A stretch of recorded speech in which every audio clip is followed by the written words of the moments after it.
And we're live. The anti-hero is a relatively new thing, and I think it began with Tony Soprano. In that scene in the 4th episode, I think, called College, when he kills that rat and he strangles that rat to death with a wire while his daughter's at college and murders him like it's cold-blooded murder. Like the guy's even like, hey, like giving him plenty of good reasons to like spare him. He's like, I'm sorry for what I did. I could have killed you last night, but I didn't. And that was a lie. He didn't shoot because there were witnesses, but you were with your daughter. And I said, this guy's with his daughter. There's no reason to do this. But it's a believable lie. And Tony's like, fuck you, you rat. And he strangles him to death right there and fucking kills him with his bare hands. And it like for that time period, in 1999, it's like, whoa, our hero, our protagonist just murdered a guy in cold blood with his bare hands. Without that, you don't get a Walter White. You don't get the guy from Mad Men. You don't get any of these great anti-heroes that we have that we all love now. Like Don even characters Draper. like Don Draper. Thank you. Yeah. Just real piece of shit, real morally corrupt, terrible human being. And even like something like what's the superhero movie where what's his name is just a total shitbag? Deadpool? Deadpool. I don't even think you get a Deadpool if you haven't already set this scene that like, yeah, people love this shit. People like a bad guy who does bad things and is still likable. Tony Soprano started all of that. He was the first anti-hero that was like mainstream right there and beloved. And that's a great like scene you're talking about where when he's driving back and Meadow's like, why do you have mud on your shoes? Why do you have like why is your hand bleeding? He's like, there are puddles. Stop it with all the questions, Meadow. I work in waste management. The mafia. He's just driving, just looking forward, knowing the question's been asked. And then like they have to figure out like AJ is like, man, everybody thinks I'm awesome at school because they won't fight me in the baseball yard. And everybody's like, what are you retarded? Yeah. It's because you're your dad's son. He's like, my dad collects trash. And they're like, you're an idiot. Meadow's like, do you know any other garbage men who live in houses like this? He's like, Uncle Jackie. Yeah, and why do we call him our uncle when he's not even related to us? It's because he's part of Dad's other family. Yeah. It's like, I don't get it. AJ's just so retarded.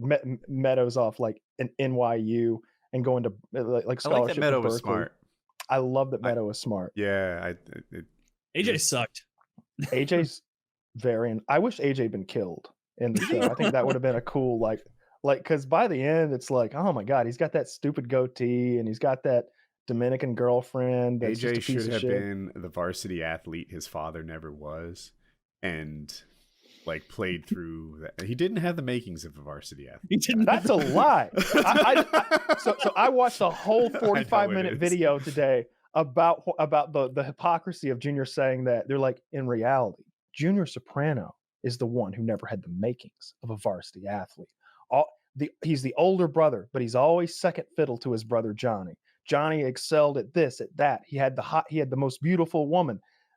Junior was described as a creep hanging outside her apartment, fawning over her, telling Johnny's wife on him for cheating on her.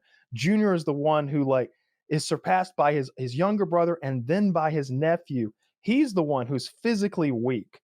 Mm-hmm. Meanwhile, Tony is the big hulking guy who used to be able to lift 300 pounds over his head.